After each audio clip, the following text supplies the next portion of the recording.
I'm gonna be showing you guys the best, like, I guess, recon class for Battlefield 4. And you're all probably wondering why are you making a video of Battlefield 4 when it's been out for like years now? Well, because there's a lot of people who's like talking to me and everything, and they don't know what type of class and all that stuff.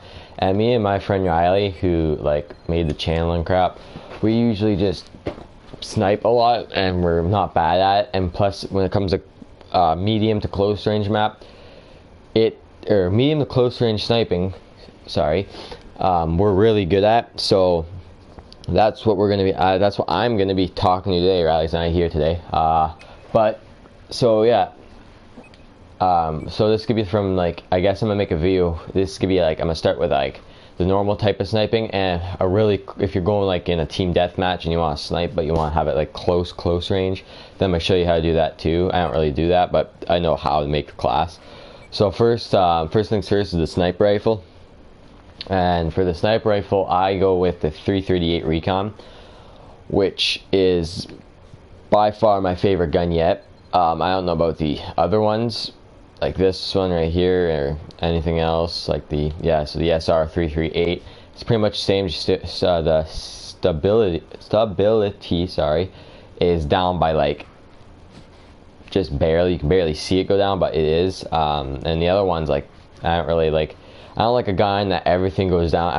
I find no point to a gun that has less range or damage or accuracy than the one I use. I don't use it personally, but if you start playing a game, and like, let's say you started sniping like day one, right, and you wanted to pick between two snipers, because you unlock this one and this one as your two snipers. They're both the same. Me, I go with the first one just because I like that one, but it's pretty much your choice. But if you're going for a gun that you really want to use all the time when you snipe, is a 338 Recon, because it's just, I find it's the better one out of the game. But yeah, anyway, so for class apps, your optic, I go with the 8-meter range rifle scope, just because it's like at that perfect range where it's far enough, and it's also like, it's perfect. You can also go, if you're like really like good at it, like really good at it, or not, like, I shouldn't say really good, but if you prefer like more zoomed, you can go for a 20 or 40. Or if you want like this one right here, the 6, it's kind of like an ACOG, I guess you can say, but it's not, because it's a sniper scope. And then that 7, blah blah blah. 7's a really good one, I find. It's kind of like the 8-meter scope, but the 7-meter scope is a really good one. I have it for my other gun, but I prefer just going with the 8-meter scope because it's just one of my favorites.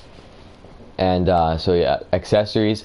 Right now I am using the Candid iron sight, which I just use that sometimes for close range maps, like the really close range maps, like pretty much anything without vehicles in it, I just use that. But I usually go with a laser sight, or if it's a really big map, it's a variable zoom, Jesus Christ, sorry. Variable zoom, which goes up to 14 meters, but I usually just go with laser sight. Barrels, I don't go with any barrels, and I don't think you should too, because 3/4 of the barrels are freaking suppressors, which brings your range down by like a shit ton, which I find bullshit.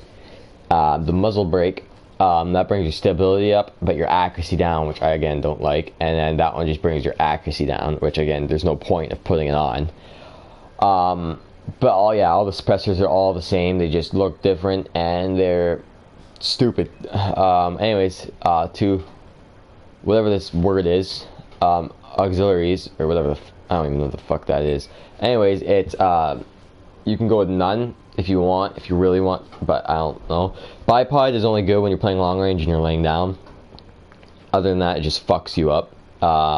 Straight pull is I like it because if you don't have, like, let's say a rangefinder, the straight pull can help you like find your bullet and how high it's going, how far it's going, or how low it's going, by just aiming down your sight, and you can shoot right after also, again, without, you know, not looking at your sight. Yeah, that's pretty much like it for, I guess, or if you want back again with the accessories, rangefinder. If you have that unlocked, go with that than anything else, because it's probably gonna be the best one. Rangefinder will it'll help you even more to snipe. It'll be way easier, but you need 140 kills with the weapon you're using to get it. I'm only at 81. I haven't used it as much, but yeah. And then if we go down to secondary weapons. Secondary weapons, I prefer going with a Magnum or like a Deagle or something, but I don't have the Deagle, but I can tell that this could be a really good gun for, you know, I'll explain it after I explain this one, and I'll explain this one after I explain these two, because they all have like a similar thing for damage. But so the M412 or X is good for his damage is almost like half. So if it's a shot between like 0 to 10 feet, you will get 2-shot hit, they're dead, right? Which is really good. This is my favorite one yet until I unlock more, but I mean, that's just me. The Deagle 44, which is the Desert Eagle, the range, the hip fire and the stability is up a lot, or that goes down, sorry, and the range goes up a bit. So the range would be from 0 to 15 or 20 feet. It's 2 hits and then they're dead, where that's really good. Or if you want, 44 Magnum has everything up except for the stability. So you can tell that one, I haven't really used this one yet, but you can tell that one would be a 2-hitter from even further than the Desert Eagle. So yeah. Now if we go down to Gadget 1, Gadget 1, or Gadget 2, one of the two, it doesn't matter because they're both the same thing. If you don't have a rangefinder, go with the PLD, which is going to help you with rangefinder, lock-ons, all that stuff. Not many people use it, but it's very helpful for your squad and your team. C4 explosives is only if you're a douchebag. Motion sensors, that's if you're really like, you have no idea where they are, but you know they're in a building, that would help you. Radio beacon is what I use because it helps with squads a lot. Like me and my friend Riley, or sometimes even my other friend Sid, will go in the map and we'll be all dead, or we won't, like, it'll be a bad match, and we'll have my radio beacon set up and we can just spawn on that all the time. Or if you don't want a radio beacon and let's say your friend already has a radio beacon or something, you can always go with a tugs, which is a 25-meter radius report of enemies on your map. So if there's any enemy radar, if there's any enemies on your radar, it'll pop up in that 25-meter range. So I'd go between a radio beacon and a tugs, but if your friend does not have if anybody in your squad does not have a radio beacon, go with it. But if they do, just put tugs down, because the tugs is really, really helpful, and especially the radio beacon too if no one on your squad has it. For your second, I would go with, again, tugs or even the MAV. The MAV will tag enemies and also destroy enemy, like, let's say C4 or like for example radio beacon or tugs, anything like that, it'll destroy it, which I find very helpful for a team. Or besides that, you can also go with the claymores, which claymores would be very helpful for you if you're if you're alone in your squad and you find a good spot and like it's inside a building or something, or on top of a building, you just set the claymore down. So yeah, that's it for your gadgets.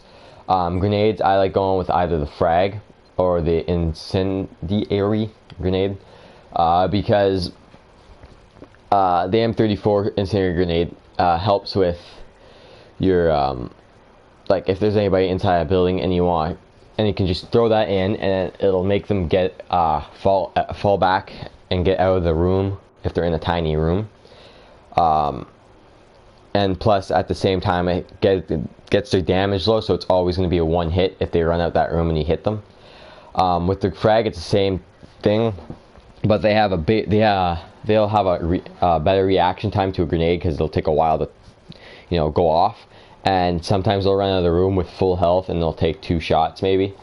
But I like going with the incendiary because it'll increase their increase their health, and you'll have a one hit and it'll be easier to kill. Knife doesn't really matter. Field upgrades. Me, I like going for either offense or spec ops. Offense, you'll get a sprint maximum of 10%, so you'll run faster, or not faster, longer, sorry. Ammo, you'll have more by 50%. Grenades, you'll have an extra grenade, so you have 2 instead of 1. Reduced fall, I find that pointless because, I don't know, you guys probably know what reduced fall is. It's when you fall and you'll have less damage every time you hit. Spec ops, the one I use all the time, your strength goes up, your C4 explosives, which I don't really use, but you can have like 6, and it's for little douchebags who like blowing crap up. Motion sensors, so if you it'll increase your maximum inventory of motion sensors to 5, increased a range of tugs and MAV by 40%. So if you're using a MAV and a tugs, that will be really, really good for you, because it's just gonna help so much with the sensor and the equipment damage and all that stuff. And quick unspot, spotted by enemy in 2 seconds. So let's say you have strength, right? It's undetected by motion sensor except when sprinting. Well, if you're by a tugs and you sprint, you can have 2 seconds of sprinting before the tugs will spot you, which is really helpful also. And if you're the type of long range sniper, go with a sniper, which you hold your breath for longer. Your cover will be way better.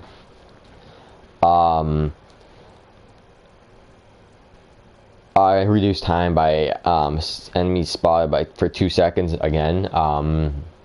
Advanced spot time increases time your targets are spotted by 45%, which helps a lot too. But I just like going for the spec ops. So that's it for the medium, or let's say just the normal sniping. If we go to the type of class that's like, if you're playing team deathmatch and you want to snipe, I'd still go with the 338 Recon or with the whatever one you want, really. That doesn't really bother me or anybody for the close range, because your range, if it goes down, it won't affect you because you're in the close range map.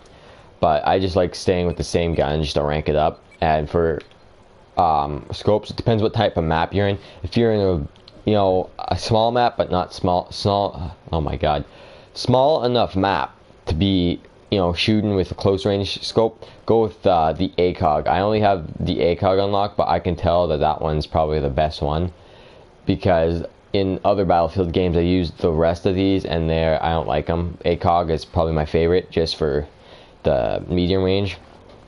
Or if I'm ever going with a gun for close range, like really close range, I would personally go with the not the night vision. You can go with the thermal, which is black and white if you want, but I mean, it's not gonna do much and it'll kind of bug you after every while. But if I was going for like a really close range one, it would be a hollow, the core, or the chaos, one of these 3. Because those, or if you don't have unlocked and you only have a reflex, go with that. But I mean, these 3 are probably the best to go for. Again, laser sight, you can go with that, or you can go with so laser sight, or this one, I guess, I don't know. Your barrel, put whatever you want on it. If it takes down your range, if you want to be silent, suppressor, whatever. Or if you want, I'd go for the straight pull still. And yeah, that's pretty much it. Everything else is the same. So I hope you guys enjoyed, and please leave a like and subscribe if you want more. Please subscribe. Please God subscribe. Hope you guys have a great day and have fun.